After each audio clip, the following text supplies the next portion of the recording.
Story time tayo guys. Ako nga pala si Angelica and i-share ko sa inyo ngayon is about kay Apo Philip.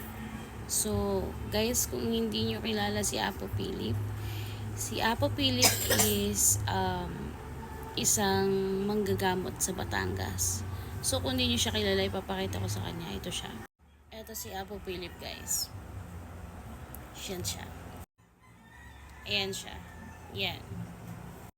As you can see guys, nung una hindi ako parang medyo hindi pa ako naniniwala, pero the moment na nandun ako, ang dami niyang ginagamot na siguro nasa 300 plus kami or 300 something,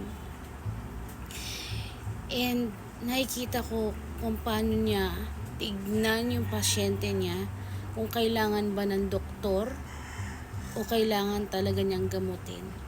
So, hindi siya yung tipo ng manggagamot na ipupurso niya yung panggagamot kahit na yung sakit mo talaga is need ng doktor. So, pag need mo ng doktor, ang gagawin po niya is talagang sasabihin niyang kailangan mong magpa-doktor. So, yun na nga guys. So, just so you know guys, si Apo Philip is hindi po siya nagpapabayad, hindi po siya nag-aas ng amount or kahit ano, donasyon lang po okay na at sapat na sa kanya. Yung iba nga po, hindi na po nagbabayad, pero wala naman po sa kay Apo Philip yun. Nung nakita ko po si Apo Philip, napaka aliwalas ng mukha niya, ang amo ng mukha. At may kita mo talaga na kahit papano is talagang nasa puso niya at nasa isip niya ang pagiging isang sugo ng Diyos. Nakarating kami doon ng asawa ko is alas 10 na ng umaga kasi medyo mahirap yung nangyari kasi nga guys, ilang beses, just so you know guys, ilang beses kaming nag-attempt na makapunta kay Apo Philip. And yung una is kasama namin yung anak namin, nag-commute lang kami.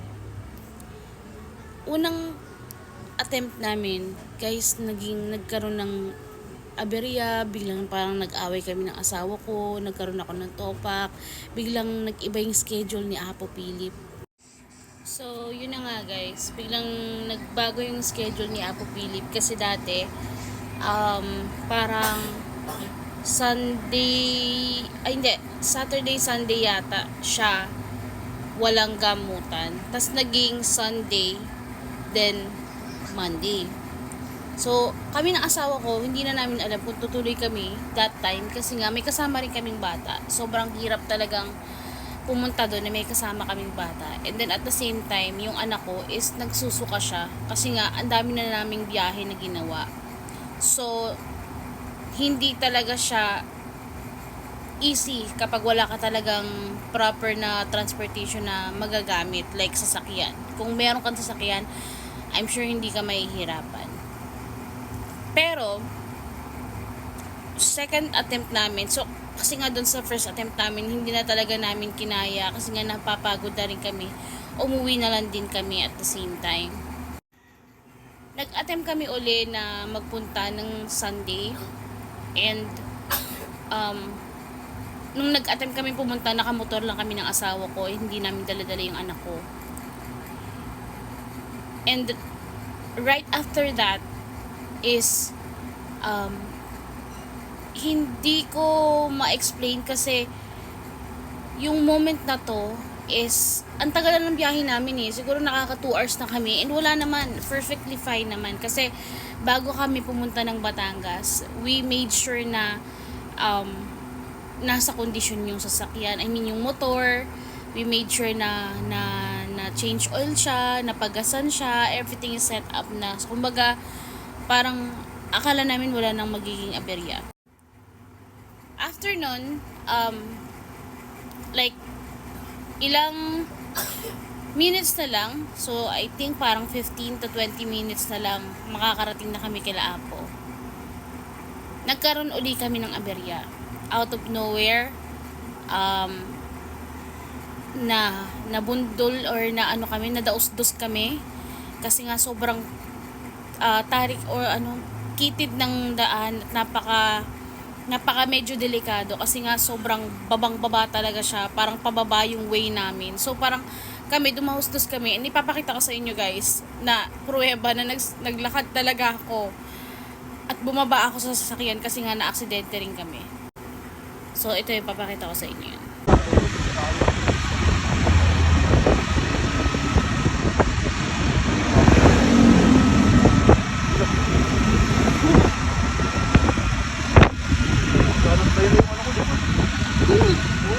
Paparin kita.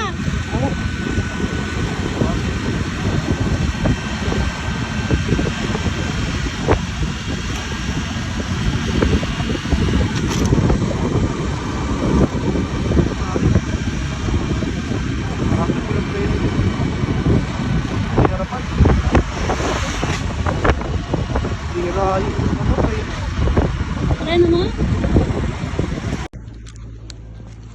Kaganda guys. Yun yung asawa ko.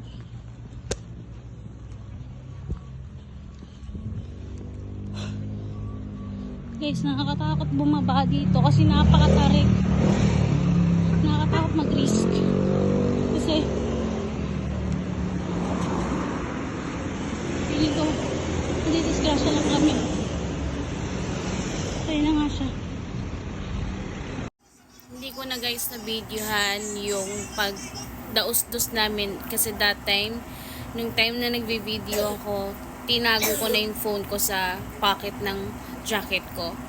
And nung dumaos-dos kami, that time, iniisip ko na lang na makatayo kami kaysa ang mag-video. So, naglakad ako doon guys, and still niris namin, tinapos namin at nakarating pa rin kami kay Apo. Thankfully talaga, and alam mo yun, yung parang pakiramdam na pinroceed pa rin namin kasi nga gusto talaga naming makapunta kay Apo. At ipapakita ko sa inyo guys ang pruweba na nakarating po talaga kami kay Apo. Kita naman po sa unang video na isinend ko or pinakita ko dito, pero ipapakita ko sa inyo yung unang eksena na nakarating po kami doon.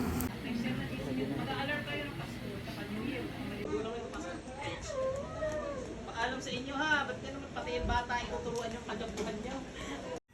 Yan nga guys, kitang-kita nyo naman kung gaano ako nasunog ang mukha at kung gaano ako mukhang stress na stress para lang makapunta kay Apo Philip. So, marami pa akong kwento guys. Actually, sabi nga nung katabi namin, sasakyan na yung gamit daw nila. And, malapit na rin daw sila kay Apo Philip. Pero naplatan daw sila. So, ang daming hiwaga na nangyari. Pero kung gusto nyo guys, ipapakita ko rin yung video na tinake ng asawa ko.